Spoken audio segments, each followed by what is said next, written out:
Also this one, blue one, old tram.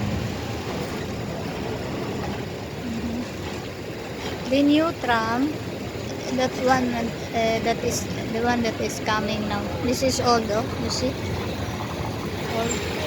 old tram.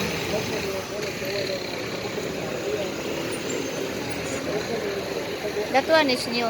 This one.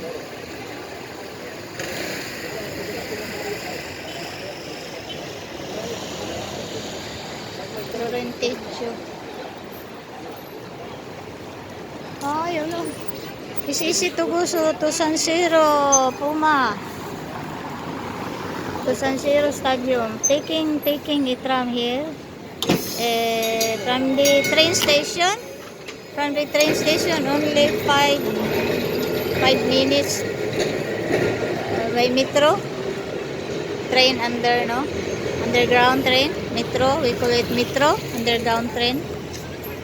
And then, come here and get the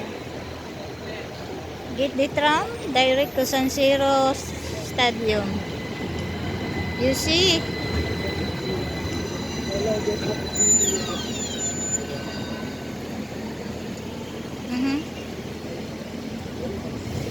This is new.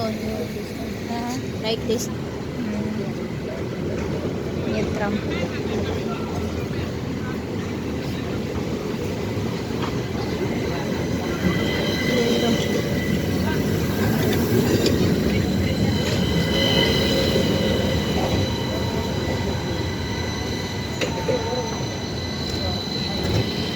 I think in Turin, color blue, the new tram.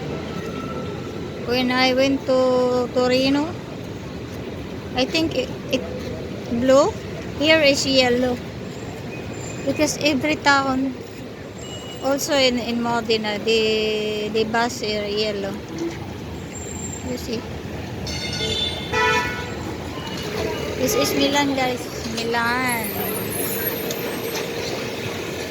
This is all. You see?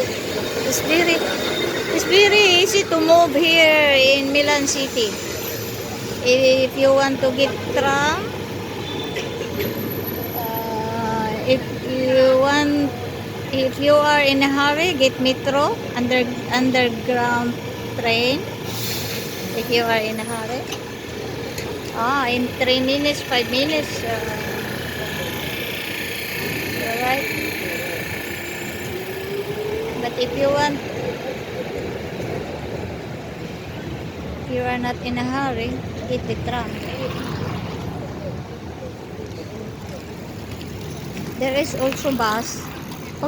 They have bus. But the bus cannot come here in the center town. So the tram.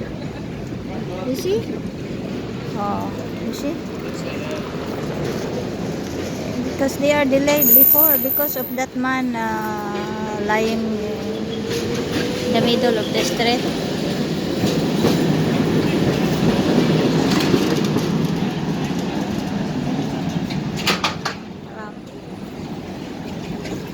Okay, bye-bye. Thank you very much, guys, for watching. I show you in Milan, Grand Milan.